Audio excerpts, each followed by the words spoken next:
almost every hunter has had an encounter with. If you hadn't, you will. It's poison ivy and poison oak. Here's some, and I don't know how to tell the difference between the two, that they look so much alike. And it doesn't really matter. Both of them, I'm highly allergic to them, and if you're not allergic to them, thank the good Lord. But don't tempt fate, because you can become allergic to it, and with every exposure with poison ivy or poison oak, you become actually more allergic to it. Here's what the poison ivy looks like. If you'll notice, it's got 3 leaves on it.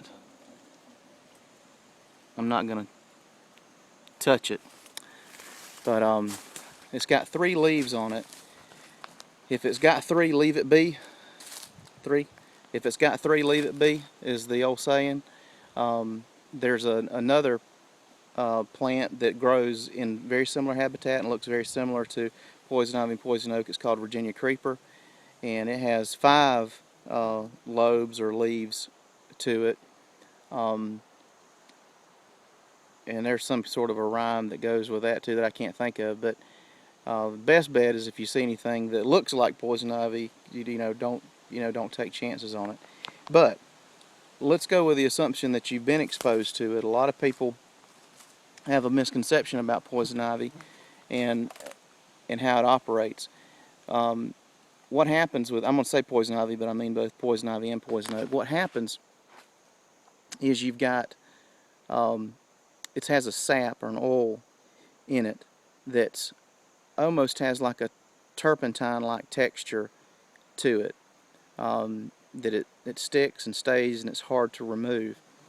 If you get poison ivy on you or on your clothing, that sap, even though you may not even see it, it may be a microscopic amount, but it's like, 1/millionth of a millimeter of a particle of it is enough to make you have a breakout. So it doesn't take much of it at all. If it gets on your clothes and you feel like you've rubbed up against it, the best thing to do is when you get home is to wash those clothes. Actually, I wash mine a couple of times to make sure that stuff is washed out and removed.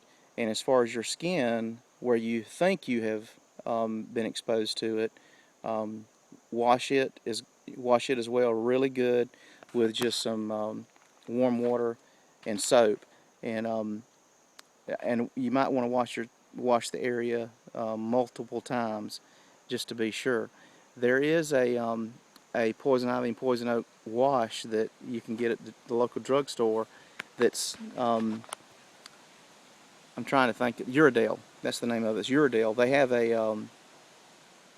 have generics for it now. It's real expensive. It's about $20 to $30 for a little tube of it, about that big. But the stuff's it's like a miracle drug. It actually combines with the sap, the toxins that are in the sap.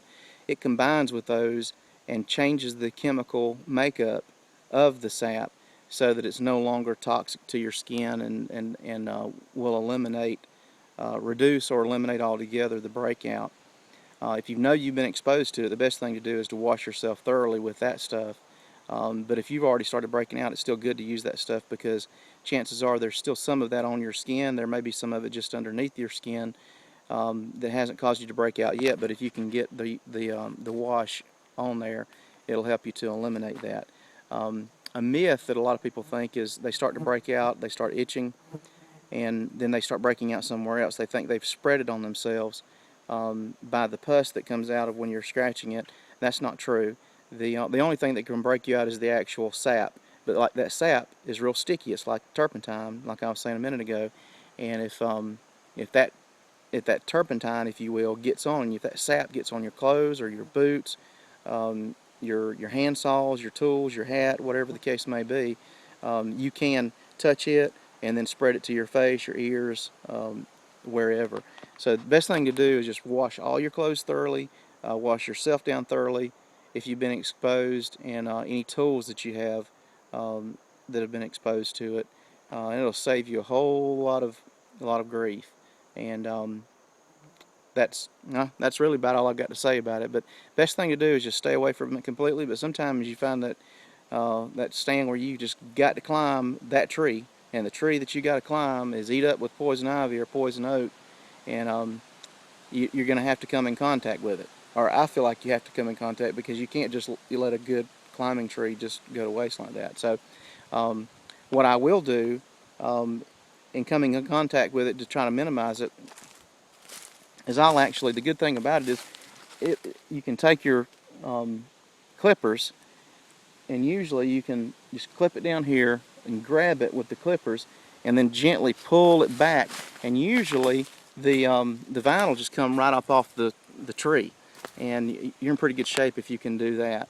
But be real careful. Try to avoid contact. If you do, just make sure you wash down and wash down real good, and try to wash down immediately. I've even picked up some muddy water in a pothole with some sand on it and used that to wash off, because that'll, it won't completely get rid of it, but it'll reduce it, and it can make a big difference when you actually begin to break out. So anyway, we'll catch you next time around. I just thought that was worth pointing out.